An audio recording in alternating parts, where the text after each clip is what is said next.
무릇 살아서 나를 믿는 자는 영원히 죽지 아니하리니 이것을 네가 믿느냐? 주여, 그러하외다. 주는 그리스도시요 세상에 오시는 하나님의 아들이신 줄 내가 믿나이다. 예수께서 와서 보시니 나사로. 예, 아멘. 오늘은 요한복음 11장 17절부터 27절까지 말씀으로 삶과 일치되는 믿음이라고 하는 제목으로 하나님 말씀을 듣도록 하겠습니다. 믿음이 뭐냐, 이런 질문들을 했을 때 가장 교회에서 많이 쓰는 단어인데도 답하기가 굉장히 곤란한 경우가 있습니다. 왜냐하면 성경에서는 이 믿음이라는 것을 굉장히 여러 가지 각도로 사용하고 있기 때문에 그렇습니다. 어떤 때는 예수 믿으면 구원받는다. 그래서 믿음을 구원의 하나의 그 도구로 또 과정으로 설명하는 경우가 있고, 또 어떤 경우는 내 믿음이 크다, 혹은 주님께서 네가 나를 믿어야 된다, 이런 어떤 그런 우리의 행동을 요구하는. 그래서 저는 성경에서 믿음을 이렇게 두 가지로 주로 나눠서 설명하는데, 첫째는 예수 그리스도를 믿고 구원받는 믿음이 있고요, 또 한 가지는 우리가 예수님을 믿는 사람으로서 삶 속에서 하나님을 의뢰하면서 실제로 그렇게 살아가는 것, 두 가지로 이렇게 구분을 합니다. 그래야 좀 덜 헷갈려서 성경을 좀 제대로 이해할 수 있기 때문에 그렇습니다. 그래서 예수 그리스도를 믿는 믿음은 큰 믿음이다, 작은 믿음이다, 이렇게 구분하는 건 좀 애매하고요. 예수님을 믿는 것은 그저 믿으면 구원받는 거죠. 믿음이 있느냐 없느냐. 하지만 신앙생활 할 때 우리가 믿음이 크다 작다라고 하는 말도 할 수 있는데, 그것은 내가 얼마만큼 주님을 확실하게 의뢰하느냐, 또 적게 의뢰하느냐, 이런 정도의 차이로 구분할 수 있죠. 그래서 특별히 우리는 예수 그리스도를 믿고 구원받는 믿음도 마찬가지지만, 신앙생활을 할 때 주님을 신뢰하고 그 주님을 믿고 살아가는 게 너무너무 중요해요. 왜냐하면 주님을 믿지 않는 삶은 마치 배가 풍랑에 이리저리 휩쓸려서 갈바 몰라하는 것과 유사하기 때문에 그렇습니다. 자, 그렇다고 한다면 주님을 온전히 믿는 것은 무엇일까요? 거기에는 반드시 우리가 행동이 따라오는 믿음이다라고 말할 수 있죠. 예를 들면 우리가 세종대왕이 한글을 만든 것을 믿느냐, 그러면 사람들이 다 예, 믿습니다, 그렇게 다 배웠습니다. 이순신 장군이 한산도 대첩에서 승리한 걸 믿느냐, 요즘에 보니까 또 무슨 영화가 한산인가요? 그거 하나 또 나왔던데, 다 우리는 그것을 이제 역사적인 사실로 믿죠. 그런데 네가 예수님이 너의 힘이시고 너의 능력이고 너의 구원자이시고 너를 도와주시는 분이고 이끌어주는 걸 믿느냐? 예, 믿습니다. 이거하고는 좀 다르다는 거죠. 뭐가 다르냐면, 사실 세종대왕이 한글을 만들었다는 걸 내가 믿는 거, 이순신 장군이 한산도 대첩에서 승리했다는 걸 믿는 것은 우리의 삶하고 그리 큰 문제가 없어요. 하지만 예수님을 믿는 문제는 좀 다른 것이, 예수님을 믿는다라고 하는 것은 내가 그 믿음 안에서 사는 것을 또한 의미하죠. 예수님이 나를 도와주시는 분인 걸 믿는다 하고 한다면 예수님의 말씀대로 사는 거죠. 모험을 감행하는 것입니다. 내 삶을 그렇게 행동하는 것이죠. 예를 들면 비행기가 하나 이렇게 있는데, 이 비행기가 보니까 겉에도 이렇게 깨끗하지도 않고, 또 엔진 소리도 이렇게 잘 모르지만 뭔가 불안해 보이고, 그런데 기장이 이 비행기 멀쩡합니다. 좀 오래되긴 했지만 한국에서 미국을 수천 번 왔다 갔다 한 비행기입니다. 저를 믿고 이 비행기를 타세요 라고 얘기했을 때, 기장님을 보니까 제가 이 비행기가 틀림없이 미국에서 태평양을 건너서 한국까지 간다라고 제가 믿습니다 라고 말할 수 있어요. 그런데 막상 비행기를 타려다 보니까 불안해가지고 이걸 못 하겠는 거예요. 그러면 그 앞에 제가 믿습니다, 기장님을 믿습니다, 이 비행기가 좀 불편하지만 약간 허술하지만 이 한국까지 간다라고 하는 것을 믿습니다 하는 것과 실제로 내가 그 비행기를 타는 것은 좀 다른 문제라는 거죠. 그래서 성경에서 말하는 믿음은 바로 그걸 얘기하는 것입니다. 예수님이 이 땅에 사람으로 오셔서 우리의 구원자가 되시고 또 우리의 주님이 되셨는데, 우리가 그 주님을 믿고 신뢰한다고 한다면 그 주님의 말씀을 따라서, 마치 우리가 비행기는 허술해 보일지 모르겠지만 예수 그리스도는 완전하신 분 아닙니까? 우리가 우리의 삶을 그분에게 맡기는 거죠. 그렇게 살아가는 것이죠. 그런 믿음이 우리에게 필요합니다. 그래서 야고보서에서는 행함이 없는 믿음은 죽은 믿음이다 라고 말하면서 우리가 믿음으로 산다는 것이 얼마만큼 중요한지를 우리에게 설명했어요. 심지어 네가 관념적으로만 믿는 것은 참 믿음이 아니다 라고까지 말씀을 하신 적도 있습니다. 그런데 오늘 본문에 보면 마르다가 그런 믿음을 가지고 있었던 것 같아요. 오늘 본문에 보면은 이제 계속해서 요한복음 11장 말씀을 오늘 이제 듣고 있는데, 나사로가 죽을 위기에 있었습니다. 그래서 마르다와 마리아가 예수님에게 좀 와서 좀 오빠를 고쳐주십시오라고 얘기를 했는데, 예수님은 이 나사로도 너무 사랑하고 마르다와 마리아를 많이 사랑했지만 오히려 이틀을 더 머물다가 나중에는 이제 도착해 보니까 오빠가 죽은 지 나흘이나 된 상태에서 그 마르다와 마리아가 있는 베다니에 오게 된 것입니다. 그런데 특별히 유대인들은 어떤 생각을 죽은 사람에 대해서 하고 있었냐면, 사람이 죽은 다음에 그 영혼이 바로 그 사람을 떠나지 않고 3일 정도는 그 주변에, 무덤 주변에 머문다, 뭐 이런 약간의 그 미신 같은 게 좀 있었습니다. 우리 한국에도 그래서 3일장을 지내는 그런 문화가 좀 있잖아요.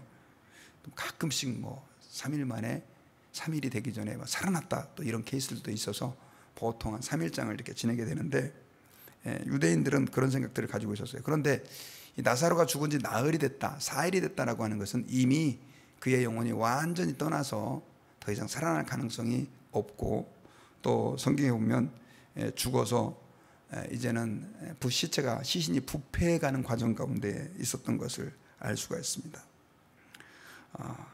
그래 이제 나사로가 죽었으니까 사람들이 그 나사로를 주문하기 위해서 마르다와 마리아의 집에 많이 모여 있었는데, 마리아는 이제 그 집 안에 있는 그 조문객들을 서빙하기 위해서 있었던 것 같고, 마르다가 이제 예수님이 베다니로 오신다라고 하는 소식을 듣고 아마 마중을 나간 것 같습니다. 그렇게 해서 나가서 예수님을 만났는데 얼마나 많이 섭섭하고 슬펐겠어요. 그래서 만나자마자 21절에서 이렇게 고백합니다. 마리아가 예수께 여짜오되 주께서 여기 계셨더라면 내 오라비가 죽지 아니하였겠나이다. 얼마나 섭섭했으면 예수님이 여기 계셨다면 우리 오빠가 죽지 않았을 것입니다. 이 고백은 마르다가 예수님의 치유의 능력을 믿었다는 거예요. 수많은 사람을 살리고 맹인의 눈을 뜨게 하고 오병이의 기적을 일으킨 걸 다 봤기 때문에 예수님이 그런 능력을 하실 수 있다고 믿었던 거죠. 근데 왜 주님 안 와가지고 우리 오빠를 죽게 만듭니까? 이런 섭섭함을 표현한 거예요. 근데 마리아가 22절에 보면 그러나 나는 이제라도 주께서 무엇이든지 하나님께 구하는 것을 하나님이 주실 줄 아나이다, 이런 고백을 해요. 그런데 주님이 무엇이든지 하나님께 구하는 것은 주실 것을 제가 압니다. 이건 상당히 해석하기가 어려운 구절인데, 마리아는 여기서 예수님에 대해서 어떤 오해를 하고 있는 것을 알 수 있냐면, 예수님이 하나님의 보내신 자요 그리스도다라고 하는 걸 알고 있었지만, 예수님이 하나님께 기도해서 뭔가를 행한다, 그런 기적을 행한다, 마치 구약의 선지자들처럼 그렇게 생각을 하고 있었던 것 같아요. 그런데 그것은 마리아가 예수님을 오해한 거죠. 예수님은 이 땅에 오신 성자 하나님으로서 스스로 그 일을 행하실 수 있었어요. 그런데 무엇이든지 구하는 것을 행할 수 있다라고 하는 것은 또한 무슨 얘기일까요? 그래서 이 구절을 많은 주석가들은 아마 마리아가 예수님이 이 죽은 나사로를 살릴 수 있을 것이다 라고 믿는 것에 동의하지 않아요. 그러니까 여기서 사실 지금 주께서 무엇이든지 구하는 것을 하나님이 허락해 주실 것을 믿습니다라고 고백한 것은 지금 뭐 오빠의 그 죽은 그 죽음에 대해서밖에 우리가 상상해 볼 수 있는 게 없는데, 예수님이 그러면 지금이라도 살릴 수 있을 줄 믿습니다, 이렇게 고백한 건 아니라는 거예요. 왜 그러냐면 대화 가운데 예수님이 바로 이러거든요. 네 오빠가 살 것이다. 그랬을 때 24절에 마르다가 예, 마지막 날 부활 때는 살 것을 믿습니다, 이렇게 대답하거든요. 이 말은 무슨 말이냐면 지금 오빠가 살아나지는 못합니다. 예수님이 예전에 가르쳐 주신 것처럼 또 바리새인들의 교훈처럼 마지막 날에는 오빠가 살 것으로 제가 믿습니다, 이렇게 고백을 해요. 그때 예수님께서 나는 부활이요 생명이다. 나를 믿는 자는 죽어도 살겠고 살아서 믿는 자는 영원히 죽지 않을 것이다. 이 말을 하면서 마리아의 생각을 깨트리죠. 그러니까 주께서 지금 무엇이든지 하나님께 구하는 것은 하나님께서 주실 줄 아나이다. 이 구절은 지금 주님이 뭘 하기를 바라는 말씀으로 해석하기보다는 이 그러나라고 하는 말을 사실 이 헬라어로 알라라고 하는 말인데 이걸 빼고 주님께서 여기 계셨더라면 내 오라비가 죽지 아니하였을 것입니다. 주님께서 무엇이든지 아버지께 구했더라면 주님이 다 응답했었을 것입니다. 이렇게 해석을 하는 것이 자연스럽다는 거죠. 자, 어쨌든 간에 그런 대화가 마리아하고 오고 가면서 예수님은 네 오빠가 살 것이다.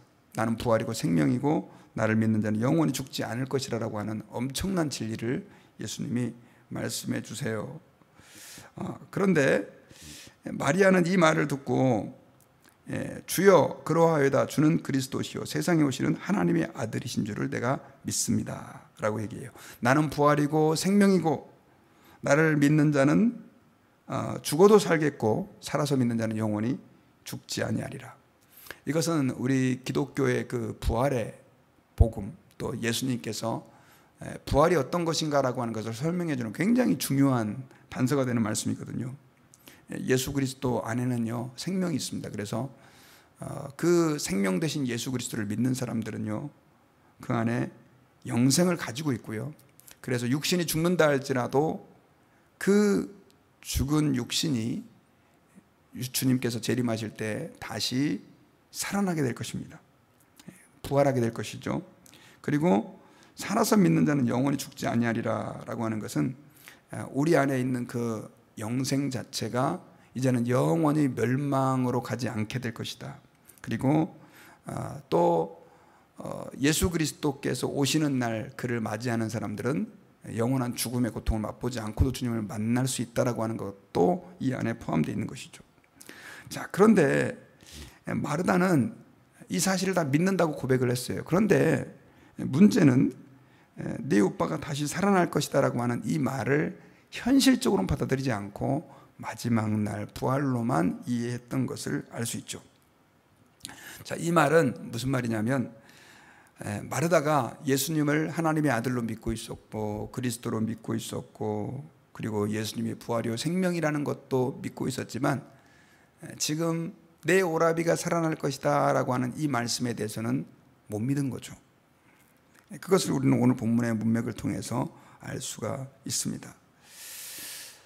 마리아가 그래도 마르다처럼 당시에는 아무도 예수님이 그리스도인 것을 잘 알아보지 못하고 또 예수님께 하나님의 아들로서 영광을 돌리거나 부활이요 생명 되신 주님으로 믿지 않을 때 그 정도를 믿고 있었다고 한다면 대단한 믿음을 가지고 있었던 것입니다. 하지만 예수님께서 보실 때는 아직도 마리아가 예수 그리스도를 온전히 신뢰하지 못하는 그런 믿음을 가지고 있었던 것을 알 수가 있습니다.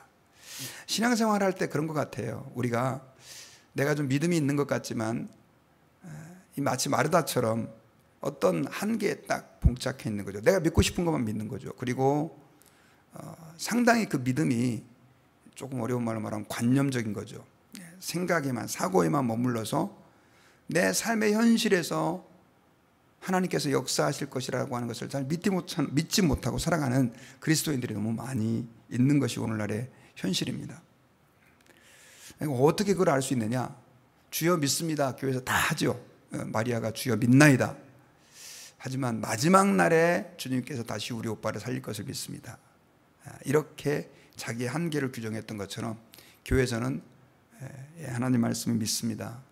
성경을 읽다가는 주님 맞는 말입니다. 하지만 막상 삶의 현실에서 내가 믿음으로 결단해야 할 때, 직장에서 내가 믿음으로 행동을 했을 때 내가 손해를 볼 수 있고, 혹은 잘못하면 직장에서 잘릴 수도 있을 때 사람들은 타협을 한단 말이에요.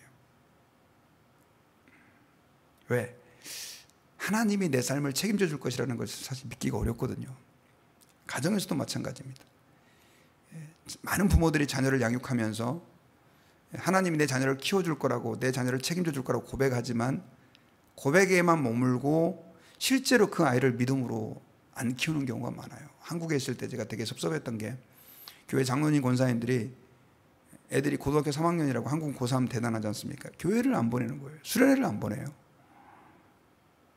심지어 어떤 분들은 대학교 가서 교회 다녀라, 이런 분들이 계셨어요. 제가 그때 참 많이 힘들었는데, 정말 내 아이를 주님이 책임진다고 한다면 당연히 그거는 뭐 믿음으로 키워야 되죠. 걔들이 안 오겠다 하면 할 수 없지만, 부모가 오히려 교회로 오지 말아라 이렇게 얘기하는 건 사실 우리 생각에 상상할 수 없는 일인데, 그런 분들이 꽤 많이 계셨어요. 이민사회도 마찬가지죠. 여기 살다 보면 먹고 사는 문제가 중요한 문제죠. 우리 비즈니스 해야 되고, 직장생활 해야 되고, 또 인간관계라든가 여러 가지 것들이 다 중요한데, 결정적인 순간에 우리가 하나님 앞에서 믿음으로 생각하고 판단하고 행동해야 할 때 그렇지 못할 때가 너무 많습니다. 그런데 우리는 오늘 말씀을 묵상하면서 하나님 아버지 앞에서 정말 나는 어떤 위치에 있는가. 저도 목회자다 보니까 뭐 엄청나게 많이 설교하잖아요, 교인들에게. 하지만 막상 그 말씀대로 산다는 게 쉬운 문제가 아닌 것 같아요. 우리 모두의 고민입니다. 그러나 우리가 오늘 말씀을 좀 묵상하면서 주님께서 마르다에게 네 오라비가 살아날 것이다 라고 선언하시고, 나는 부활이고 생명이다, 그리고 네 오라비가 지금 살아날 것이다. 물론 이제 이 마르다와의 대화 속에서는 주님이 그걸 직접적으로 노출하지는 않으셨지만, 이 마르다의 그 믿음의 한계를 깨트리시는 그 주님, 또 믿음의 범주를 넘어서게 하시고 믿음의 관념에만 머물러 있는 게 아니라 내 삶에 녹아내리게 하시는 그 주님을 우리가 오늘 이 새벽에 만나야 될 것입니다. 주님, 제가 주님을 오랜 세월 동안 믿어봤는데요, 이거는 제가 기도해봐야 소용이 없을 것 같아요. 이런 성도들도 많이 있잖아요. 그리고 또 제가 그런 경우도 봤어요. 안 믿는 누구누구가 있는데 그분 좀 전도하시면 좋을 것 같아요 얘기를 했더니, 목사님 저 사람은 절대 예수 안 돼요, 안 돼, 못 믿어요. 스스로 규정을 하는 거죠. 오히려 어떤 사람은 저 사람 하나님이 선택하지 않은 사람 같아요, 이런 말까지 하는 사람들이 계세요. 그렇지 않습니다, 여러분. 사도 바울 같은 사람도 예수 믿었잖아요. 그러니까 우리가 하나님 아버지 앞에서 어떤 사람을 전도할 때, 혹은 어떤가 기도 제목을 가지고 기도할 때, 하나님 이건 안 될 것 같아요, 이건 믿음이 없는 거죠. 야고보서 말씀대로 이 사람은 바람에 밀려 요동하는 파도와 같다, 이렇게 얘기를 할 수 있습니다. 또 하나님 앞에서 주님 저는 여기까지입니다, 더 이상은 안 돼요, 이게 저의 최선이요, 이렇게 고백하는 신자들이 의외로 많습니다. 심지어 목회자가 권면을 했을 때도 집사님 하실 수 있어요, 주님 안에서 기도하면 주님이 도와주실 거예요. 그럼 목사님 저는 안 돼요, 저는 이게 끝이에요, 이렇게 대놓고 얘기하는 분들도 계세요. 믿습니다 하는데도. 그리고 또 이런 경우도 있죠, 여러분. 신앙생활 할 때 너무나 무거운 짐을 지고 고민하고 근심하고 있는데, 예수님께서는 우리에게 이렇게 말씀하셨잖아요. 수고하고 무거운 짐진 자들아 다 내게로 오라, 내가 너희를 쉬게 하리라. 주님이 쉼을 주신다고 하는데 주님께 절대로 그 짐을 맡기지 않는 거죠. 그냥 예수님을 관념적으로만 믿는 것입니다. 뭐 자주 들었던 예화 중에서 어떤 할머니가 이렇게 길을 가고 있는데 시골길을 무거운 보따리를 머리에 이고 이제 장을 보고 온 거예요. 이 버스 기사가 이렇게 버스 운전을 하다가 할머니가 이렇게 무거운 짐을 지고 길을 가길래 차를 잠깐 세우고, 할머니, 아니 왜 이렇게 길을 걸어오세요, 이 먼 길을 시장에서 집까지. 그랬더니 할머니가 아유, 장 보다 보니까 돈을 다 써버려가지고 버스비가 없어요, 그렇게 얘기를 했어요.